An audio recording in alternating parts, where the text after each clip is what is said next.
And these racial theories were not only applied in new colonies, but also in the oldest parts of the empire. In the traditional story of imperialism, British India has usually been represented as an example of benign imperial rule. The British Raj, we are told, was run by men who were competent, professional and wise, men who brought order and prosperity to a chaotic land. But there is an aspect of Indian history that has been written out of this account of the imperial past. In the mid-1870s, the Great Deccan Plain of India was affected by the climatic phenomenon we now know as El Niño, and within months, millions of peasants had begun to starve. The monsoons had failed, people had eaten their food reserves. India stood on the precipice of a great human tragedy. At this point, the Viceroy of India, Lord Lytton, was totally absorbed in what was probably the largest party in world history, celebrating the coronation of Queen Victoria as Empress of India. This is one of the great catering feats in history, since it meant wining and dining more than 60,000 satraps and princes and retainers and friends of the British Empire in India over the course of a long week.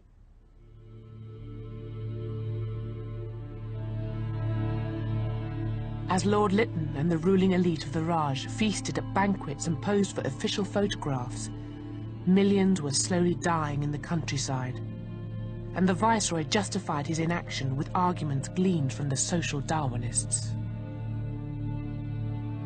This was a very, very crass use of a Darwinian evolutionary notion of survival of the fittest, whereby a famine could be actually seen as an instrument of Darwinian winnowing. Yes, that people who were unfit would effectively perish as a result of this, and to intervene to stop them perishing was really to interfere with almost a rule of nature. What made the famines especially deadly was that the British had dismantled ancient systems that had for centuries prevented food shortages from turning into famines. If you'd had a poor monsoon and there was a food shortage, many people still had enough. They may have had less, but they would have had enough because they grew their own food, or they would have had access to it from other groups in the community who would share it with them during a time of crisis. All this had been wiped away when the British forced the poorest peasants to grow cash crops like wheat and rice for export, thereby ushering them into a global market. And in the 1870s, that market condemned them to death. By 1877, millions in southern and central India were starving.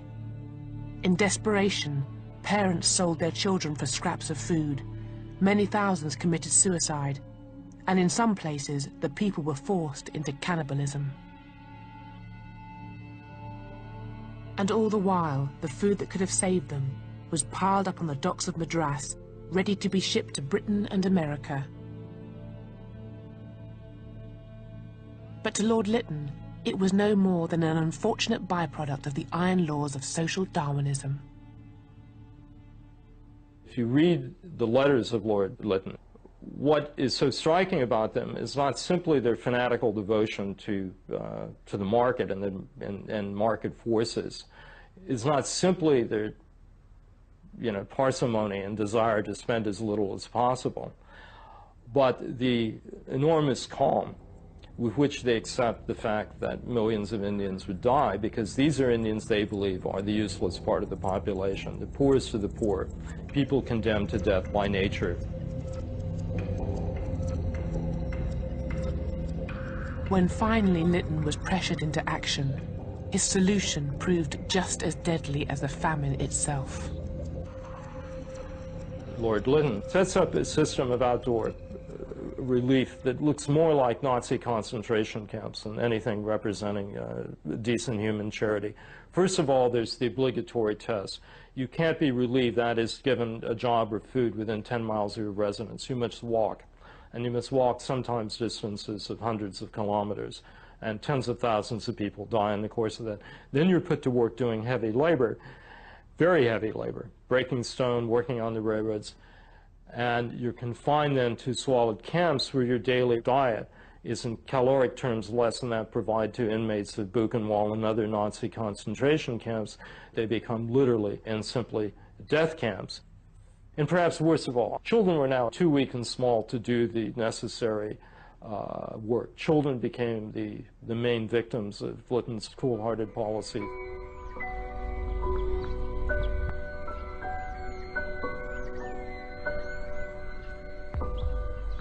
Eight million Indians died in the famines of the 1870s. But they were not the only famines of the British Raj, and they were not the last.